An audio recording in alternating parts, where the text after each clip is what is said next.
জ্বালানি তেলের লাগামহীন দাম আর ইরান যুদ্ধের প্রভাবে ডোনাল্ড ট্রাম্পের জনপ্রিয়তায় এখন ঐতিহাসিক ধস। রেকর্ড করা ৩৪% জনসমর্থন নিয়ে হোয়াইট হাউসে কিভাবে টিকে থাকবেন তিনি? দ্রব্যমূল্য কমানোর প্রতিশ্রুতি কি তবে স্বপ্নেই থেকে যাচ্ছে? বিশ্ব রাজনীতি ও মার্কিন অর্থনীতির এই অস্থিরতা নিয়ে বিস্তারিত থাকছে প্রতিবেদনে। প্রেসিডেন্ট হিসেবে দ্বিতীয় মেয়াদে দায়িত্ব নেয়ার পর বর্তমানে সবচেয়ে কঠিন সময় পার করছেন ডোনাল্ড ট্রাম্প। রয়টার্স ইপসোসের সর্বশেষ জরিপ অনুযায়ী ট্রাম্পের জনসমর্থন নেমে এসেছে মাত্র ৩৪%। মূলত জীবনযাত্রার ব্যয় বৃদ্ধি এবং ইরানের সাথে চলা বিতর্কিত যুদ্ধের কারণেই মার্কিনিরা বর্তমান প্রশাসনের ওপর আস্থা হারাচ্ছেন।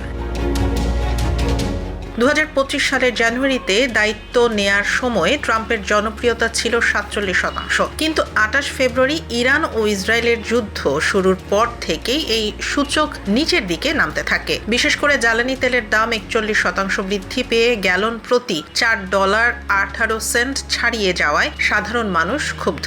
জরিপে দেখা গেছে জীবনযাত্রার ব্যয় নিয়ন্ত্রণে ট্রাম্পের ওপর আস্থা রাখছেন মাত্র ২২% মানুষ।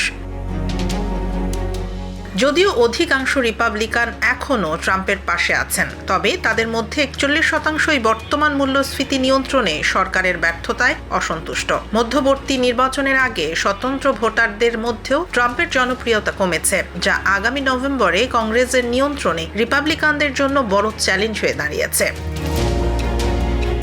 গত শনিবার হোয়াইট হাউস করেসপন্ডেন্টস অ্যাসোসিয়েশনের ডিনারে ট্রাম্পকে লক্ষ্য করে এক বন্দুকধারীর ব্যর্থ হামলার ঘটনাও জনমতে তেমন প্রভাব ফেলতে পারেনি। ফেডারেল প্রসিকিউটররা এই ঘটনাকে প্রেসিডেন্টকে হত্যার চেষ্টা হিসেবে অভিহিত করেছেন।